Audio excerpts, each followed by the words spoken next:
Muy pocas películas actualmente han contemplado temas tan delicados como son la violencia y el trauma en un mismo negativo. Pudiese ser que en la historia del cine muy pocas cintas han contemplado este encabezado, y una de esas películas que se dedicó a explorar este mismo tema fue Taxi Driver de 1976, en donde nos contaban una historia fría y cruda acerca de la violencia y el trauma.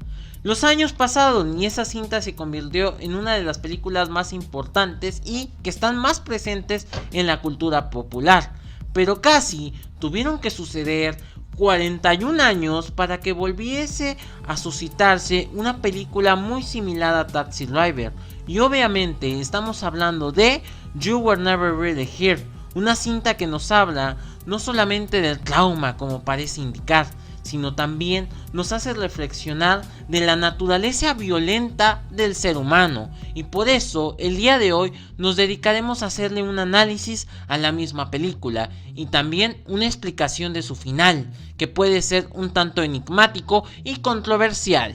La película fue dirigida por Linne Ramsay, quien anteriormente, y seguramente has escuchado de ella si te gusta mucho el cine, porque ha dirigido cintas como We Need to Talk About Kevin, una película que posteriormente analizaremos en este mismo canal. Pero del día de hoy hablaremos de su gran obra maestra que consagró en 2017. A ella le unieron estrellas como son Joaquín Phoenix, Catherine Saxmon, Judy Anna Roberts y un gran etcétera, que al decir verdad todas las participaciones que se dan en esta cinta tienen una composición tan cruda y realista que la hace valorarla en muchos sentidos y aspectos a la misma. Desafortunadamente no sé dónde puede encontrarse esta película, pero en mi opinión, si pueden echarle un vistazo a la cinta, les comento que es una cinta muy buena desde inicio a fin. ¿Por qué destaco esto? Porque empezaré a hablar con spoilers. Por si no has visto la película, te recomiendo que la vayas a ver. Después de este punto, estás bajo tu propia responsabilidad, amigo. Después de haber dicho esto, podemos iniciar con este video.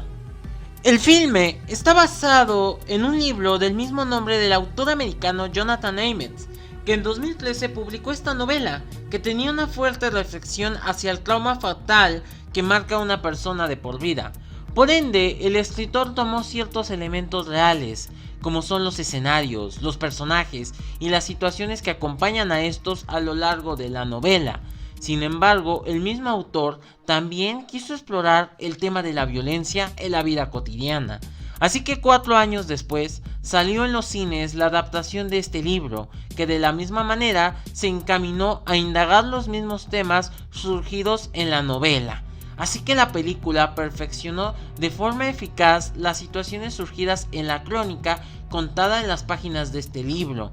Pero de toda esta explicación la pregunta sería, ¿la película le hace justicia al libro? De muchas maneras pudiese explicar que sí, porque nos adentramos en el trauma de Joe, quien nos podemos sentir empáticos a lo que le sucede a lo largo del largometraje, debido a que esta figura se encuentra presente en cualquier persona del mundo entero, y eso nos lleva a definirnos como individuos sociales dentro de la sociedad, por lo que el filme propone el forjamiento de una persona a través del trauma, desprendiéndose de la misma tristeza, que nos ayuda a darnos una metamorfosis violenta y cubierta de ira. Tal es el caso de este personaje principal protagonizado por Joaquín Phoenix, quien de una forma violenta nos enseña sus sentimientos más puros, por lo que al final del día el trauma lo va a ayudar a convertirse en el antihéroe de esta historia, que demuestra uno de los entornos más reales en la historia del cine, que al mismo tiempo se hace vital para este panorama, porque entendemos la psicología interna de este sujeto traumado, quien en este caso sería Joe. Otro de los datos que también pudiese rescatar de esta película es el comienzo de un trauma. Tengo entendido que psicoanalistas como son Sigmund Freud definían que en la niñez era una de las etapas más importantes del desarrollo humano, porque en esta se plantea la personalidad de uno mismo, Y claramente esta misma alusión la vemos en la película, en cómo Joe fue lentamente trastornado por una figura que siempre lo atacaba de manera violenta y cruda. Pudiésemos suponer que esta figura es el padre, y curiosamente muchos especialistas en la psicología han determinado que la madre o el padre son las causantes de originar las heridas mentales que pondrán en marcha nuestra esencia en la adultez. De la misma manera, el filme calca estos hechos y los plantea en una realidad nunca antes vista. Así que puedo decir que para Joe, salvar a Nina significa una salvación a su alma, incluso una cura a su propio trastorno de identidad, que vemos muy presente en cada idea que plantea este filme. Evocando al personaje de Nina, muchas personas en distintos foros de la web creen que fue un invento de ella, Joe. Sin embargo, yo no lo considero de esta manera, porque pudiese decir que Joe es una de las personas más reales que existen a lo largo de la película. Todo su contexto que hay detrás da un planteamiento de una de las figuras más crudas y reales de la sociedad en la que nos encontramos viviendo en este preciso momento. Así que en mi interpretación puedo decir que el personaje principal de esta historia es todo lo que deseamos tapar en nuestra persona y en la sociedad en la que vivimos. Es decir, es el ello del cual una vez Sigmund Freud dictaminó en una de sus teorías psicológicas, e incluso la manera violenta de su actuar nos refleja la verdadera naturaleza salvaje del ser humano, y nuestra indiferencia a la violencia que vemos al final del negativo da pauta a cómo lentamente hemos estado aceptando esa ideología maligna del ser humano. Así que Joe pudiese ser la variable perfecta del ello, mientras que Nina sería todo un caso contrario, porque ella pudiese ser la representación del super yo, quien trata de encaminar a nuestro protagonista hacia su paz. Por ende, los últimos diálogos de esta adolescente dan a entender el camino de satisfacción que tratará de seguir ella y Joe. Siguiendo con esto, continúo destacando que no creo que Nina se haya imaginado a Joe, por esas razones que mencioné anteriormente, aunque existe la posibilidad de que así sea, o también cabe la probabilidad de que Joe se haya imaginado a Nina, y no suena loco pensarlo, porque en varias escenas te pueden dar a entender eso.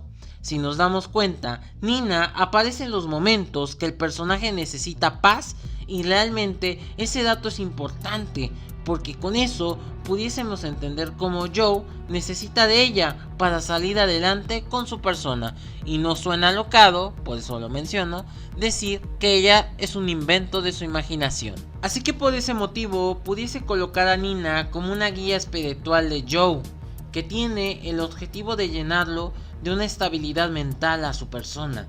Siguiendo a esta lógica, pudiésemos ver a Nina como un ángel que dará un bien al protagonista, e incluso las prendas que porta en gran parte del filme son blancas, que hacen lucir su pureza del personaje.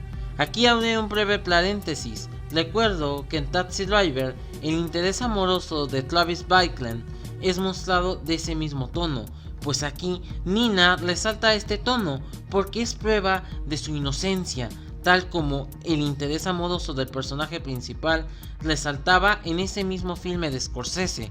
Por ende, Nina significa eso. Sin embargo, ella en la última escena del negativo trae un saco negro, que podría significar cómo su propia pureza se ha manchado por completo, pero aún la guarda en el interior. Con ello, las vestimentas de los personajes también desempeñan a jugar un papel importante, porque el negro es el color que más lucen los principales protagonistas de esta historia, y dan pauta a la violencia y al sufrimiento de cada persona perteneciente a este mundo gris y oscuro que maneja la película. Por ello, Joe regularmente resalta el negro, porque esta tonalidad significaría su herida, que lo ha ido carcomiendo su vida por completo. Pero al final de la cinta alcanzamos a visualizar cómo este trae una camisa blanca totalmente percudida, pues cabe resaltar que la suciedad de esta simboliza su lucha para poder llegar a su estabilidad emocional. por lo que el blanco termina convirtiéndose en su redención. Este dato es importante que lo recalquemos porque el filme también contempla en hablarnos de la búsqueda de la paz y la hazaña de encontrar nuestras virtudes en la vida cotidiana. Por eso Joe, en sus últimos momentos de la cinta, se muestra un tanto melancólico por haber superado su trauma. Posteriormente a esto, vamos a hablar de la violencia que existe en gran parte del negativo. Tenemos entendido que últimamente el mundo es consumido por estos factores que maneja la película. Es decir, el universo que contempla el mismo filme es el mismo cosmos que nos encontramos viviendo actualmente. Y eso nos deja preguntándonos, ¿acaso la violencia está bien? Pudiese decir que nosotros, la humanidad, sabemos de buena manera que la violencia no está bien, porque eso daña al otro y daña al mundo entero. Sin embargo, lo que demuestra este filme es que realmente a nosotros ya no le tomamos importancia, porque como vemos en la película, la violencia se encuentra en todos lados y simplemente la ignoramos. En mi caso de mi país, que sería México, muchas personas están de acuerdo que la violencia es necesaria y se debe de regular.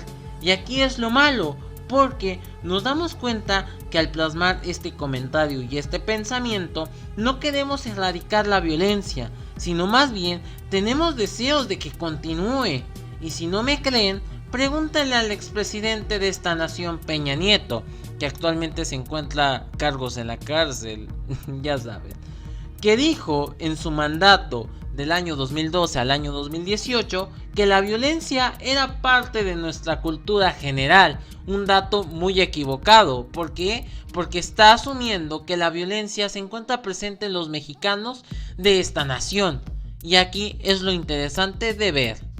Así que el filme también quiere que nosotros, como los espectadores que somos, reflexionemos si la violencia está bien o está mal. En mi opinión, pudiese afirmar que la violencia no está bien, pero en la distopía que vivimos actualmente nos hemos acostumbrado a verla y por ende aceptamos todos los paradigmas sociales que conlleva esta palabra. Así que de esta forma podemos entender cómo logramos tolerar la violencia. Y un gran ejemplo de esto es la película que debatimos precisamente en este momento. Seguramente si hace unos años atrás se hubiese mostrado el filme, muchas personas lo hubiesen catalogado como una película futurista que plantea una trama tan posiblemente irreal, que ahora en nuestros tiempos modernos es lo más normal del mundo. Además, me percaté que el filme trata de correlacionar el trauma con la violencia y al parecer pudiese concretar que ambas están unidas para poder subsistir. Con ello podemos entender que vivimos en un mundo totalmente roto. Ya para dar una conclusión a esta película me remontaré a dar 3 explicaciones de lo que pasó realmente en esta. La primera es que podríamos tomar que el desenlace de la cinta termina con Joe disparándose en el restaurante, mientras todo el mundo lo ignora, y en eso él llega de alguna manera al purgatorio o al paraíso, es decir, él murió en esas últimas escenas que vimos, pero realmente encontró la paz después de la muerte y por eso ignora esta situación. Y esto pudiese tenerse un sentido metafórico de lo que realmente trata de decirnos la película, y es que la verdadera paz la hallaremos después de la muerte.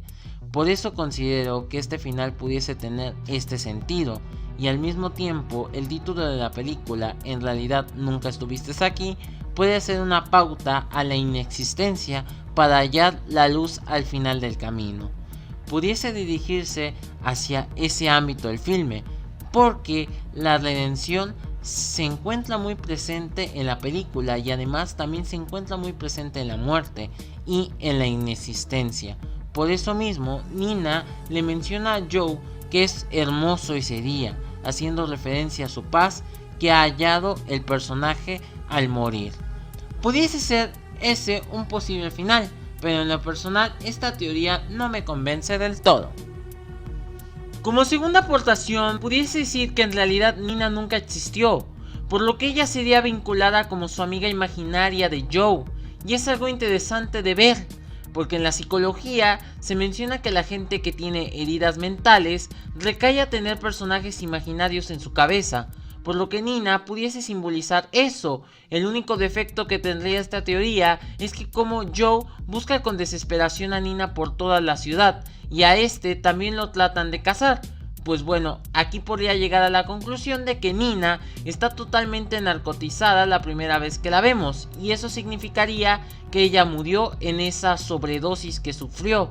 Por ende, tendría sentido el título Tú nunca estuviste aquí realmente, porque haría hincapié de que ella murió antes de que la conociese Joe y sobre todo nosotros, así que lo que ve sería su espíritu vagabundo. Y seguramente ahora muchos de ustedes me van a indicar que las escenas en donde Joe va a buscar a Nina no tendrían ningún sentido con esta hipótesis, pues déjenme decirles que en realidad sí tendrían sentido, porque Joe en ciertas partes de la película sufre ciertas lagunas mentales, aunque este dato no te lo mencionan en la película, pero es visible en ciertos momentos. Y más aparte de eso, en los instantes que precisamente suceden los flashbacks, nos podemos dar cuenta de eso. Además, la gente con graves heridas mentales o con traumas sufren de este problema que padecen por toda su vida, y entonces Joe tendría lagunas mentales, y eso explicaría por qué en ocasiones no recuerda ciertas cosas. Y como última teoría, pudiese decir que en realidad los dos personajes mueren al final del largometraje. Joe moriría en el momento que entierra a su madre, por lo que en esos instantes él se suicidaría, y como sus últimos respiros vería un desenlace de lo que hubiese sido si tan solo hubiese ayudado a la niña, por lo que podemos entender de esta manera el título de la película, Tú nunca estuviste aquí realmente, porque Joe murió al suicidarse y ella de igual manera murió en la casa de ese político. En mi consideración puedo decir que este es el posible final de la película, debido a que el personaje de Joaquín Phoenix hace varias alusiones al suicidio a lo largo de la cinta, y además el comienzo de la película también jugaría un papel muy importante, porque podemos escuchar una cuenta regresiva que nos percataríamos cómo las voces de Joe y Nina se juntan para dar a entender los instantes de diferencia en los que están agonizando. También en este inicio podemos darnos cuenta cómo el eco del agua y la imagen de la misma adquiere una profundidad poética a lo que se está visualizando. También se encuentra esta otra teoría que mencioné en este video, que Nina imaginó a Joe, pero en mi punto de vista no puede ser posible eso, porque no tendría sentido ciertas cosas. Además, Joe es una persona con traumas que un adolescente como Nina no podría tener ni podría imaginarse. Por eso mismo considero que no es posible esperar eso del filme. Pero en este canal no me gusta desacreditar ninguna teoría, así que es bienvenida esta teoría y puede ser un posible final. Pero si ustedes quieren contarme su final de la película, pueden hacerlo abajo en la descripción. Por último, puedo decir que You Were Never Really Here es una pintada de nuestra realidad caótica y de la sociedad distópica en la que actualmente nos encontramos rondando. Por lo que esta cinta tiene diferentes interpretaciones de ver su verdadero contexto que maneja, y eso la hace en una de las películas más buenas de las que han existido últimamente. Entiendo por qué mucha gente se refiere a esta cinta como la Taxi Driver de estos tiempos, pero pudiese decir que este narrativo tiene un contexto un poco más actualizado de la visión de esa cinta de Scorsese, porque ahora no nos ambientamos en un caótico años 70 como era Taxi Driver, sino más bien nos ambientamos en una época moderna, donde los tiempos han cambiado por completo. Y ahora la pregunta más importante que nos deja You Were Never Really Here es: ¿la violencia y el trauma son remediables? Pues con su final nos dice que no es así, porque los seres humanos somos guiados principalmente por estos factores y conceptos, y con esta reflexión puedo darle un digno final a este video. Ya como último punto, debo decirte que si te gustó el video, ojalá pudieses regalarme un buen like. Y si estás interesado en suscribirte, puedes hacerlo ahora mismo, para que así mi comunidad siga aumentando en número. Y si ya estás suscrito, activa la campanita mamona de YouTube para que sepas cuando subo un nuevo video. También de la misma manera puedes seguirme en mis redes sociales que están abajo en la descripción. Pues bueno, eso ha sido todo, camaradas. Esto ha sido Mr. Films y los veo para otra vuelta. Bye.